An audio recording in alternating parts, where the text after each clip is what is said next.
Silahkan, Ustaz. Diana. Betul. Diana Mustika Putri. Ya, betul. Warahmatullahi wabarakatuh. Waalaikumsalam warahmatullahi wabarakatuh. Di sini saya mengambil tokoh Thomas Hobbes, akan membahas tentang sedikit filsafat politik tentang beliau dari sumber jurnal yang ditulis oleh Zulfan berjudul Pemikiran Politik Thomas Hobbes, John Locke, dan George Rousseau tentang perjanjian sosial yang diterbitkan oleh jurnal Serambi Akademika volume 6 nomor 2 November 2018. Adapun riwayat hidup dari Thomas Hobbes, beliau dikenal sebagai filsuf dalam bidang politik dan juga ahli di bidang matematika.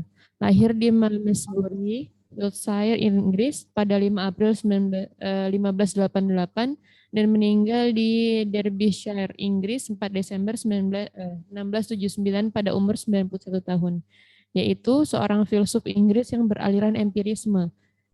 Empirisme adalah salah satu pemikiran beliau yang terkenal. Pandangannya yang terkenal tentang hubungan manusia dengan sistem negara. Hobbes mempunyai pengaruh terhadap seluruh bagian kajian moral di Inggris serta filsafat politik, khususnya melewati bukunya yang amat terkenal The Chief dan Leviathan. Sekilas pekerjaan beliau selama hidupnya juga sebagai pengajar, penerjemah, dan juga penulis. Pengajar, beliau terkenal sebagai pengajar keluarga bangsawan, yaitu keluarga Cavendish dalam bidang matematika dan sains. Kemudian menjadi seorang penerjemah. Di samping itu, beliau telah menyelesaikan terjemahan dari Thucydides dan menulis 2 buku karya beliau yang sangat terkenal mengenai negara, yaitu The Chief dan Leviathan. Mungkin di sini pembahasan lebih lanjut mengenai 2 buku ini yang berkaitan dengan pemikiran beliau tentang filsafat politik. Kemudian di bagian di dalam filsafat beliau membagi menjadi 4 bagian, yaitu pertama geometri yang merupakan refleksi atas benda-benda dalam ruang. Yang kedua adalah fisika, yaitu yang merupakan refleksi timbal balik benda-benda dan gerak mereka. Kemudian etika kaitannya dengan psikologi, yang dalam pengertian Hobbes dekat dengan psikologi, maksudnya adalah refleksi atas hasrat dan perasaan manusia serta gerak-gerak mentalnya. Kemudian yang terakhir adalah filsafat menurut beliau juga sebagai politik yang merupakan refleksi atas institusi sosial. Keempat bagian tersebut saling berkenaan satu sama lain, karena itulah Hobbes berpandangan bahwa masyarakat dan manusia bisa diteliti melewati gerak dan materi dalam fisika. Itulah yang menjadi awal beliau menyatakan 4 pembagian filsafat tersebut. Penjelasan umum tentang filsafat politik menurut Thomas Hobbes, yaitu beliau membahas pertama tentang negara, sejarah terbentuknya, status negara, dan pembatasan kekuasaan negara. Negara menurut beliau adalah negara yang terdapat di dalam karya Akbar yang berjudul Leviathan. Seperti Leviathan, negara hasil menurut buku yang beliau tulis, negara haruslah berkuasa mutlak dan ditakuti oleh semua rakyatnya. Karena hanya dengan kegiatan inilah manusia-manusia bisa merasakan ketertiban dan kebahagiaan. Hobbes juga berpendapat bahwa seluruh perilaku manusia ditentukan oleh kebutuhan mempertahankan diri atau takut akan kehilangan nyawa. Dengan mengetahui hal tersebut, Hobbes merasa bisa menjawab pertanyaan bagaimana manusia mesti bersikap adil, yaitu kuasailah rasa takut mati mereka. Bila manusia diancam dan dibuat takut, dia akan mengendalikan emosi dan nafsunya sehingga kehidupan sosial bisa lepas sama sekali dari bahaya. Karena itu, menurut beliau, negara haruslah menekan rasa takut mati dari warga negaranya agar setiap orang berbuat adil. Untuk itu, keamanan negara menurut beliau sangat penting untuk menimbulkan rasa nyaman dan rasa tidak takut mati kepada warga negaranya sendiri. Kemudian adapun sejarah negara menurut Hobbes yaitu manusia tidaklah bersifat sosial. Menurut Hobbes, manusia hanya mempunyai satu kecenderungan dalam dirinya, yaitu hasrat mempertahankan diri. Karena kecenderungan ini, manusia bersikap memusuhi dan mencurigai setiap manusia lain atau disebut dengan homo homini lupus, manusia yaitu serigala untuk sesamanya. Kondisi ini mendorong terjadinya perang semua melawan semua, bolum omnium contra omnes. Inilah keadaan alamiah kala belum terbentuknya negara. Akan tetapi, bila terus-menerus terjadi perang semua melawan semua, tentu saja eksistensi manusia juga terancam. Untuk itu, manusia-manusia menyelenggarakan sebuah perjanjian bersama untuk mendirikan sebuah negara yang mengharuskan mereka untuk hidup dalam perdamaian dan ketertiban. Karena pada dasarnya dalam sebuah negara terdapat peraturan-peraturan yang mengikat sehingga tidak semua manusia bisa melakukan hal-hal yang diinginkannya secara individual. Kemudian status negara di sini, negara berkuasa secara mutlak dan berhak menentukan nasib rakyatnya demi menjaga ketertiban dan perdamaian. Status mutlak dimiliki negara karena negara bukanlah rekan perjanjian, melainkan hasil dari perjanjian antar warga negara. Dalam merekayasa negara, Hobbes mempergunakan paham perjanjian oleh pihak negara. Negara berasal dari suatu perjanjian bebas antara individu-individu yang belum bermasyarakat. Sebelum perjanjian sosial ada, manusia diandaikan hidup dalam keadaan pramasyarakat atau state of nature, kondisi di mana terdapat kebebasan mutlak dari setiap individu atau absolute freedom. Manusia berada dalam kedudukan yang sama dan melakukan berbagai cara untuk membela haknya. Mereka berada dalam situasi persaingan, akibatnya individu-individu saling mencurigai dan bersikap bagaikan serigala terhadap manusia lainnya atau biasa dikenal dengan sebutan homo homini lupus. Adapun pembatasan kekuasaan negara, menurut Hobbes, bila tidak ada negara, maka manusia akan punah. Karena seperti yang dijelaskan sebelumnya,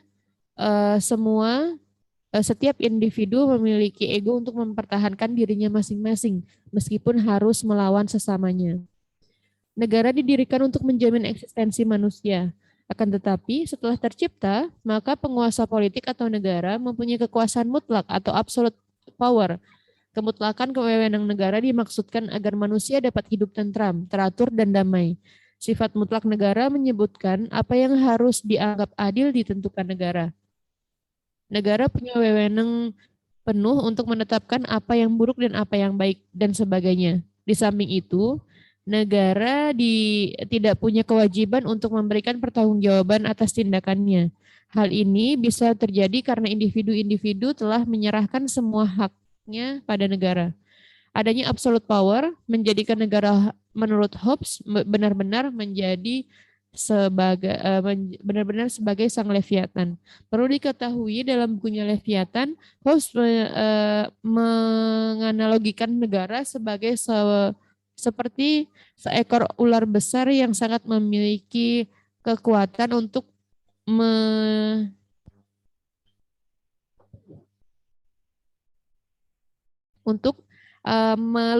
menjinakkan musuhnya, yaitu ketidakadilan dan ketidaktentraman.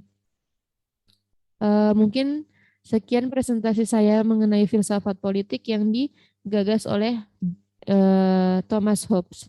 Syukran. Wassalamualaikum warahmatullahi wabarakatuh.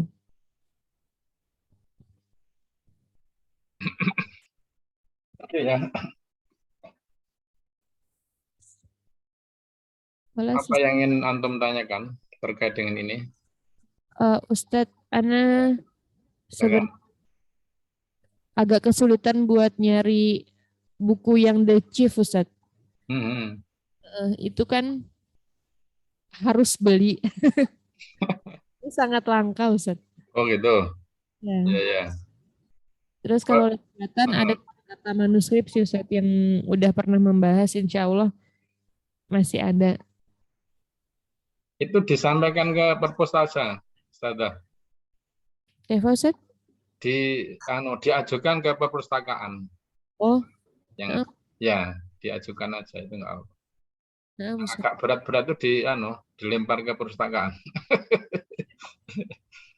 Gitu ya. Ustadz. Terus ada yang lain selain ini? Kalau tidak ada begini ya, beberapa catatan saya begini. Satu sudah bagus ya untuk upaya untuk mendapatkan buku-buku fenomenal dari Thomas Hobbes ya. Ada 2 buku itu ya. Syukur nanti Anda bisa mengakses langsung buku ini dari buku ini. Kadang-kala memang ada keterbatasan, maka salah satu ya caranya memang merujuk dari salah satu atau sekian jurnal yang membahas buku ini. Tapi itu kan sudah opini yang kesekian yang dengan data sekunder, data primer itu di situ. Itu yang pertama. Yang kedua, seperti yang sudah saya sampaikan itu adalah kenapa Hobbes itu ditempatkan ya posisinya sebagai filosof filosof politik ya, termasuk filosof politik. Tentunya merujuk dari 2 buku tadi. Itu saya kira sudah benar ya. Maka ketika bicara tentang tokoh ya dalam konteks filsafat politik, itu tentunya yang harus kita mampu tunjukkan itu adalah buku-buku fenomenal tadi. Nanti sudah berusaha keras ya untuk mendapatkan itu, saya kira sudah cukup bagus. Kemudian atau yang kedua ini sebelum saya komentari, apa poin penting dari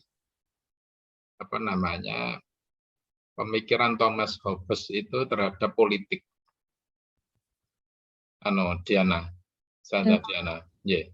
Menurut Thomas Hobbes sendiri, politik dalam pandangan beliau itu adalah sistem kenegaraan, negara yang sangat superpower di mana mengatur setiap warga negaranya agar taat dan patuh terhadap peraturan yang ada, Ustaz. Jadi sebenarnya belum bisa dibilang dia otoriter ya Ustaz, cuman seakan-akan dalam konteks beliau itu semua warga negara harus patuh dan taat kepada hukum yang dibangun oleh suatu negara tersebut, Ustaz. Jadi yang tadi di buku beliau yang Leviathan menegaskan bahwa sosok negara dianalogikan sebagai seekor ular, Ustaz, ular yang sangat besar yang melingkupi seluruh kawasan untuk mengamankan dan mengatur orang-orang yang hidup di dalamnya, seperti itu, Ustaz. Yang sejauh ini yang Anda baca. Oke. Paling tidak itu ya yang di model penelusurannya itu saya kira sudah fit ya. Nanti yang kedua yang perlu untuk uji itu adalah begini ya. Kira-kira pemikiran politiknya Thomas Hobbes itu sangat, misalnya kan dalam konteks Barat ya, dalam konteks Barat itu kira-kira itu tercemin di dalam, itu sudah mulai ke arah analisa ya. Misalnya bagaimana pengaruh pemikiran politik Thomas Hobbes terhadap perkembangan demokrasi hari ini misalnya. Tapi kan demokrasi kan banyak varian.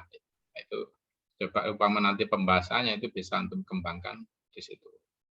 Gitu ya kira-kira. Saya kira sudah cukup ya, bagus ya. Mungkin ada Ustadzah yang lain yang ingin menanyakan, silakan. Kalau cukup, saya kira sudah cukup ya anunya. Saya kira sudah bagus ya. Ustaz. Ya.